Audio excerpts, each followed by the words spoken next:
Cette semaine, nous vous proposons une série de reportages sur la question de l'accessibilité pour les personnes en situation de handicap. Commençons par un constat.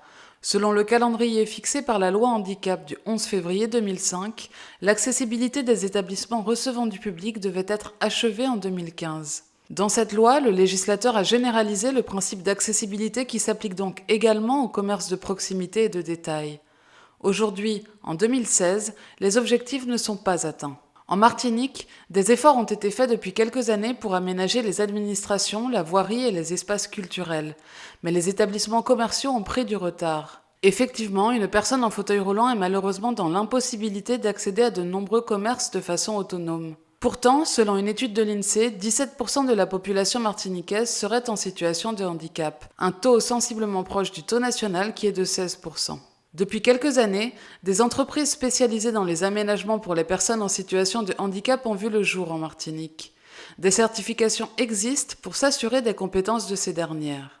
Nous, Prism Access, avons fait la démarche d'être habilités pour ça. Nous avons 2 labels. Alors le premier est Calibat qu'on a eu en 2014. Alors Calibat est un label connu dans le BTP, mais nous avons sollicité le volet accessibilité des logements privés. Et pour encore plus asseoir notre savoir-faire, nous avons depuis fin 2015 passé un autre cap, puisqu'on a été labellisé Handibat, qui est vraiment la marque spécialisée de l'accessibilité et qui reconnaît vraiment le savoir-faire, le même processus.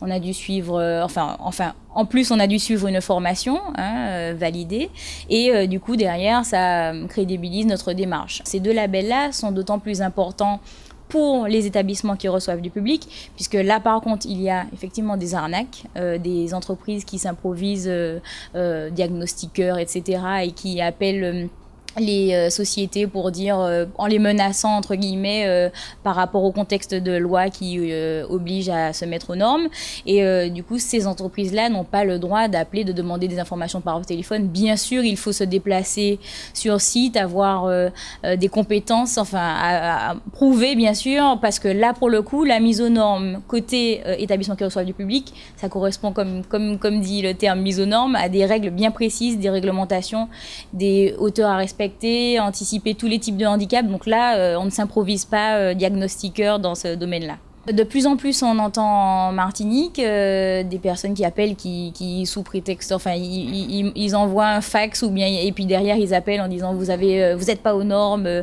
envoyez-nous tout de suite vos informations par téléphone, il faut payer, sinon vous aurez des amendes. Et on a de plus en plus de clients qui nous remontent ces informations-là, qui s'inquiètent, mais attention, surtout ne pas diffuser d'informations. Personne ne peut prétendre à appeler par téléphone et avoir des informations qui sont du domaine privé. C'est absolument pas légal. Et effectivement, en France métropolitaine, on entend souvent ces histoires-là, mais ici, ça commence aussi. Vous découvrirez au fil de la semaine les acteurs et les étapes d'un projet d'aménagement pour personnes en situation de handicap.